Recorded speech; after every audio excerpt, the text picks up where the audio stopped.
Bienvenue sur Africa 24 dans cette nouvelle édition du Morning News. Voici les titres de l'actualité. Ce 8 février 2018 marquait l'anniversaire de la première année au pouvoir du président somalien Mohamed Abdullahi Mohamed. Un bilan assez mitigé pour le chef de l'État qui avait fait de la lutte contre le terrorisme son principal argument de campagne. Hausse de la croissance économique en République centrafricaine. Selon un rapport de la Banque africaine de développement, le produit intérieur brut est de 4,5% et pourrait même atteindre 5% en 2018 si le climat de paix est maintenu. 200 millions, c'est le nombre de femmes encore victimes de mutilations génitales. Depuis 1997, la lutte contre ce fléau s'est intensifiée. Néanmoins, cette pratique prend de l'ampleur et continue de mettre de nombreuses femmes en danger. En Somalie, le chef de l'État Mohamed Abdullahi Mohamed célèbre sa première année au pouvoir. À l'heure de ce premier bilan, les avis sont mitigés en raison des nombreuses attaques perpétrées dans le pays. Les précisions Adidjatou Badawi. C'était précisément le 8 février 2017 que Mohamed Abdullahi Al-Célèbre Farmajo, ex-premier ministre, a été élu président de la Somalie. Un an après, la situation sécuritaire du pays reste précaire. Mogadiscio, la capitale politique, a été le théâtre de plusieurs attaques meurtrières revendiquées par les Chebab, un groupe terroriste islamiste. Pourtant, à son arrivée au pouvoir, Mohamed Abdullahi a fait une promesse cruciale à son peuple, celle de vaincre ce groupe terroriste au cours de ces 2 premières années de prise de pouvoir. Une année après, le bilan de la situation sécuritaire reste mitigé. Le gouvernement de l'État fédéral de la Somalie montre un ensemble de limites, l'incapacité de venir à bout les frappes de drones américains qui ont permis une montée en puissance de la riposte et qui ont eu pour conséquence une fragilisation, n'est-ce pas, du mouvement Al-Shabaab qui, au pire, s'est retranché dans les zones rurales mais continue à s'aimer l'effroi dans le pays. Il y a des kidnappings d'enfants qui continuent d'être faits. Cela laisse présager un conflit qui va encore durer pour une bonne période. En décembre 2017, une conférence dont l'objectif était de transférer les responsabilités de la sécurité nationale de la mission de l'Union africaine aux forces de sécurité somaliennes a été organisée à Mogadiscio. Mais jusqu'ici, les Chebab continuent de faire des victimes.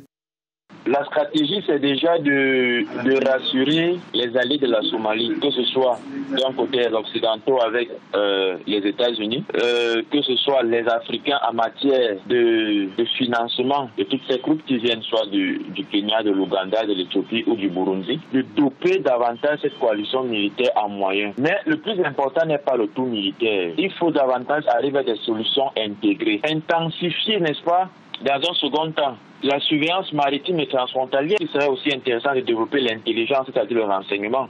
Le 14 octobre 2017, un attentat avait fait 512 morts dans la capitale Mogadiscio. L'attentat le plus meurtrier de l'histoire de la Somalie. Au-delà des multiples attaques terroristes en Somalie, les populations restent optimistes et nourrissent le vœu d'un retour à la sécurité. La hausse de la croissance économique en Centrafrique. La Banque africaine de développement a publié un rapport de l'année 2017 dévoilant le produit intérieur brut du pays qui se situe à 4,5%. Celui-ci pourrait d'ailleurs atteindre 5% si la paix est maintenue dans le pays. Les explications avec Adidjatou Badawi. La croissance économique de la République centrafricaine est en hausse de 4,5% et pourrait atteindre 5% en 2018 selon le rapport annuel de 2017 de la Banque africaine de développement. À travers le rapport de relèvement et de consolidation de la paix, le pays a récolté 12% de plus de 1 000 milliards de francs CFA pour financer ses projets.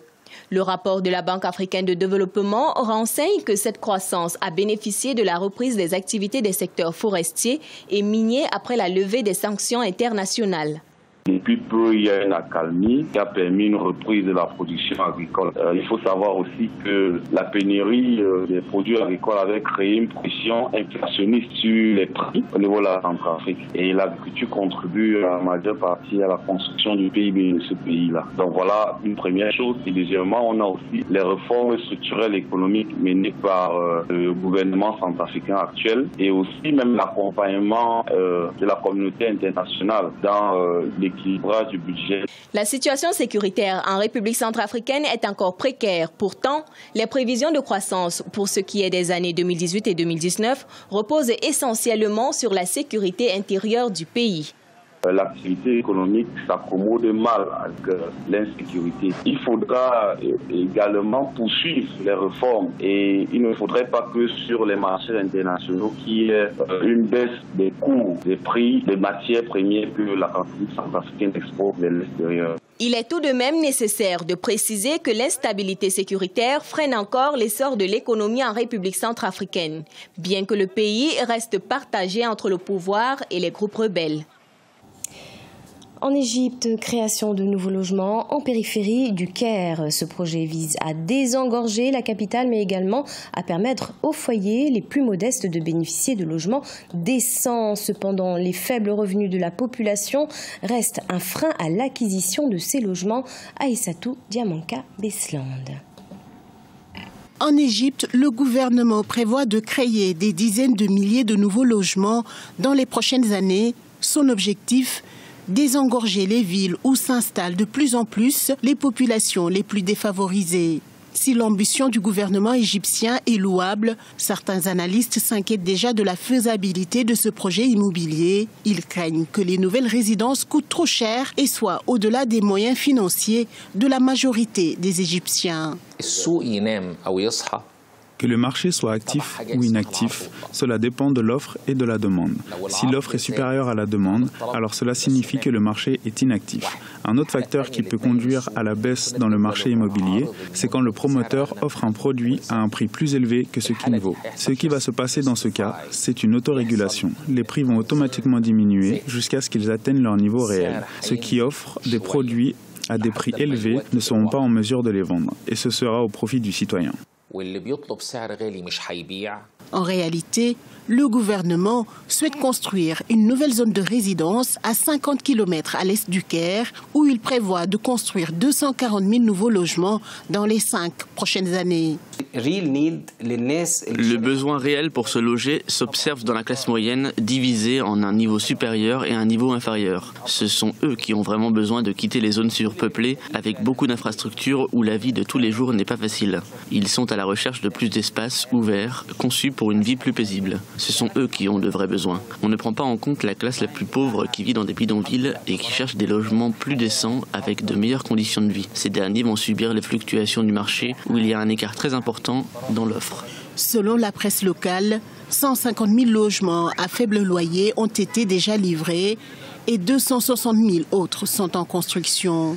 Les activités de construction sont particulièrement élevées le long du canal de Suez qui a été déclaré zone économique et spéciale à Gabal Galala dans les montagnes le long du golfe de Suez et d'Al Alamein sur la côte méditerranéenne.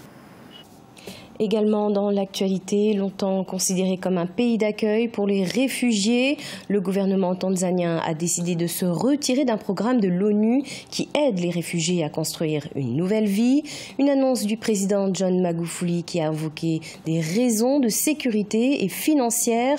Une délégation de haut niveau va prochainement être envoyée par l'Agence des Nations Unies pour les réfugiés afin de s'entretenir avec le gouvernement.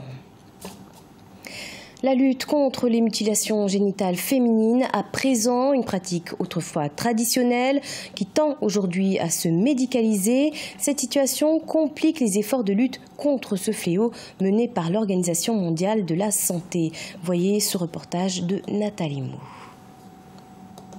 Ja Doucouré, une jeune Gambienne de 25 ans, est la première ambassadrice africaine de bonne volonté de l'ONU Femmes contre les mutilations génitales. Fondatrice de l'association Safe Hands for Girls, elle a été elle-même victime de ces pratiques. On estime aujourd'hui à 200 millions le nombre de femmes qui subissent des ablations partielles ou totales de leurs organes génitaux à travers le monde. En Afrique, le pourcentage des femmes mutilées âgées de 15 à 49 ans s'élève à 98% en Somalie, 97% en Guinée et 93% à Djibouti. Pourtant, depuis 1997, la lutte contre ce fléau s'est intensifiée. La principale entrave à la lutte, c'est la tradition. Par ailleurs, au Cameroun, par exemple, malgré les dispositions pénales instituées par l'État, les coupables ne sont jamais dénoncés par peur de représailles. Des données récentes en matière de prévalence montrent qu'en Afrique, 91,5 millions de femmes et de filles de plus de 9 ans vivent actuellement avec les conséquences de mutilations sexuelles féminines. De plus, la médicalisation de ces pratiques prend de l'ampleur. Une situation inconfortable pour l'Organisation mondiale de la santé, tant l'éthique médicale est mise à mal par les complicités d'excision dont se rendent coupables des personnels de santé. Il est regrettable de constater que, pendant que des exciseuses traditionnelles déposent leurs couteaux, des agents de santé prennent la relève. Au plus fort de notre combat contre la médicalisation, nous avons été confrontés à ce que l'on appelle l'exciseuse fantôme, c'est-à-dire la praticienne médicale qui agit contre la déontologie médicale et contre sa mission première, sauver et protéger des vies. L'élimination des mutilations génitales féminines fait partie des objectifs de développement durable adoptés par les États membres de l'ONU en 2015 et qui doivent être atteints d'ici à 2030. C'était le journal de la rédaction. Merci de l'avoir suivi. Retrouvez dans un instant une nouvelle édition de l'information sur Africa 24.